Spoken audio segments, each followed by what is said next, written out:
Hi everyone, in the front of me I've got INFINIX Smart 7 and let me share with you how to soft reset this device.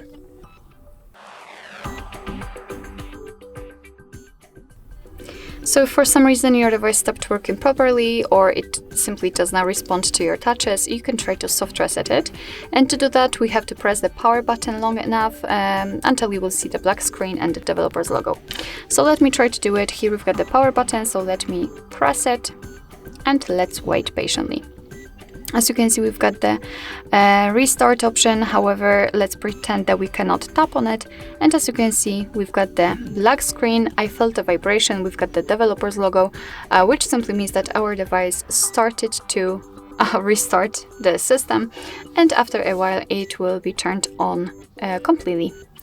Alright, so that will be all. Thank you so much for watching. I hope that this video was helpful, and if it was, please hit the subscribe button and leave the thumbs up.